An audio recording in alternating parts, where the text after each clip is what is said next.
Crucible Arms here. Thanks for joining us today.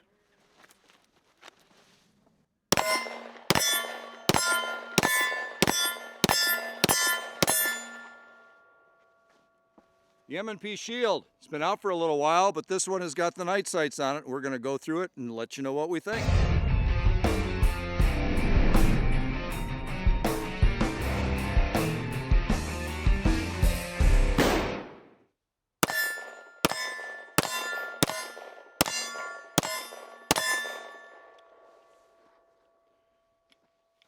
Smith-Wesson M&P Shield.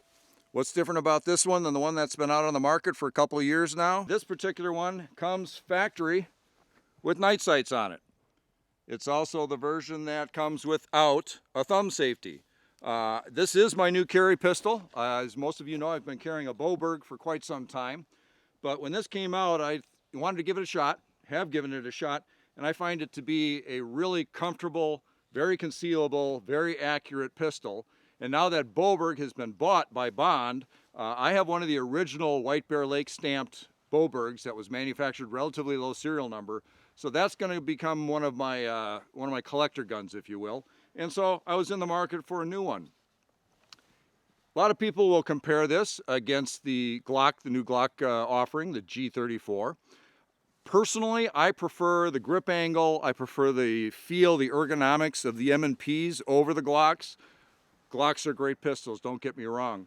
But we're talking to a lot of new shooters lately with everything that's been going on with Obama and his latest attempts to implement executive actions and executive orders.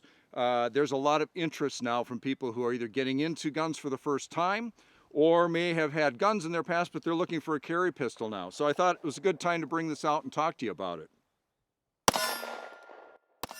The M&P has just the right size and weight in order to be very controllable and yet still concealable. The muzzle flip is very mild, the recoil mild as well. My wife and son both find the pistol very easy to shoot, and all of us find that follow-up shots are very easy to keep on target. So what are people looking for when they want a concealable pistol? Well, people carry full-frame guns. When I do security work, I carry a full-frame Smith-Wesson M&P.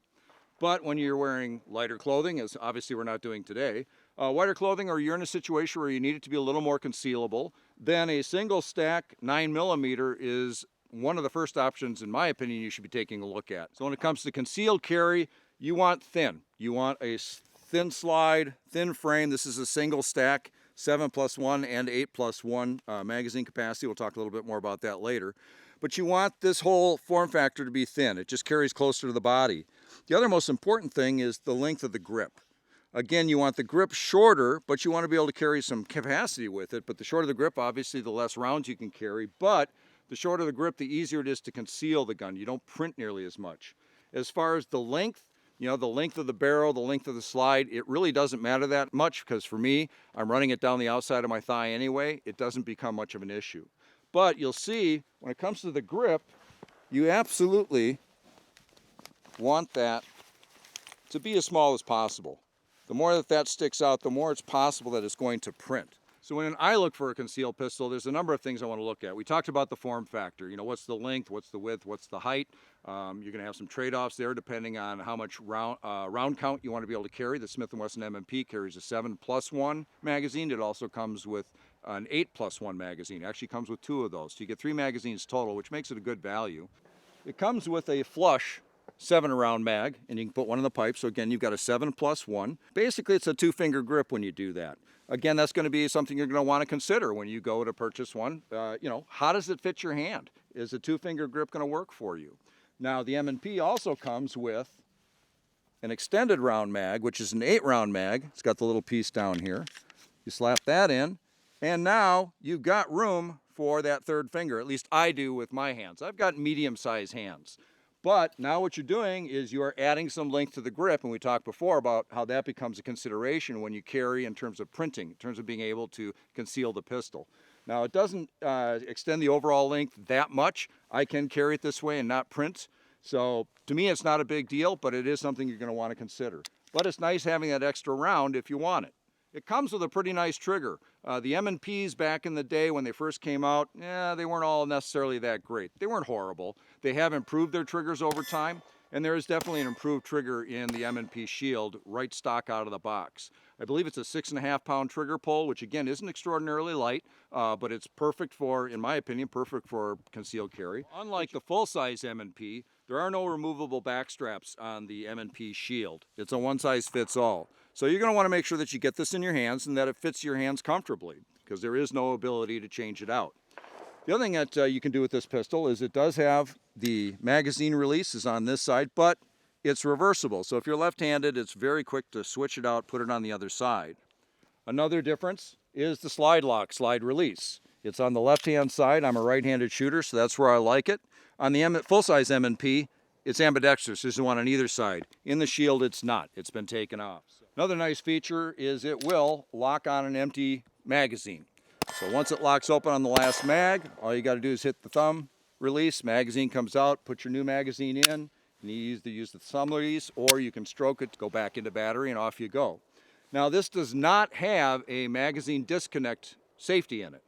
What those do is if there is no magazine in the gun, it will render the pistol useless. The whole idea behind that is if somebody's trying to get your gun away from you, you hit the thumb release, the magazine falls out, now your opponent can't use it against you. I would rather have a pistol that's going to work with a round in the chamber even if the magazine does come out. So again, that's a personal choice. In California, it's law. You have to have a magazine disconnect safety so that if the mag falls out, it will not function. This will, so you have to be careful. If you rack around into the chamber and you drop the magazine, it's loaded and ready to go. So let's go ahead and field strip the pistol. It's a very simple field stripping operation. First thing you do, drop the magazine, check the chamber for clear. There is a sear disconnect down in there that we'll talk about in a second here. But other than that, lock the slide back. You've got the takedown lever here. Put that into position. Let go of the slide. Pull the trigger, always making sure that the pistol's aimed in a safe direction. And now you've got it field stripped. This is the sear release that I talked about before, the little green or yellow, depending on whether you're colorblind or not, lever there. If you're not comfortable with pulling the trigger when you field strip it, you can lock it back and you can push that little lever down and it'll release the sear and you won't have to pull the trigger in order to get the slide off. I'm used to pulling the trigger. I just make sure that it's clear. I make sure that everything is safe when I do it, and it's good to go, so I don't worry so much about it. But again, a very slim frame. It's a polymer frame. Steel inserts. If you look at this, it looks a lot like any other striker-fired pistol that you'll see out there. Slide itself, stainless steel slide with their melanite finish. We've got a dual recoil spring, pops out. Now the barrel comes out. Ta-da! You are field stripped. So very, very simple to take apart. Very, very simple to clean. Anybody who's worked with a striker-fired pistol before, again, you're going to find this to be very, very similar. Get it back together, grab the slide, pop the barrel back in, spring, line her up, bring it back, lock it open again, take down lever back into the regular position, release the slide, function check. You're good to go. It's just that simple.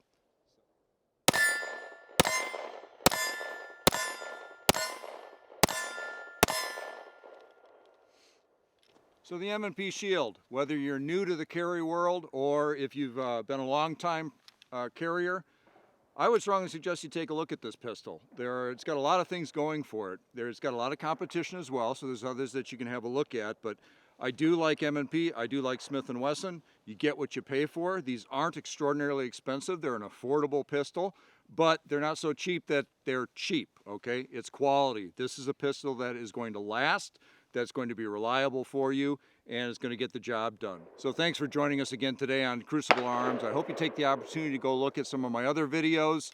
If you like this one, please like the video, comment on the video, subscribe to our channel. Whatever your heart's little desire, we would love to have you be part of the Crucible Arms family.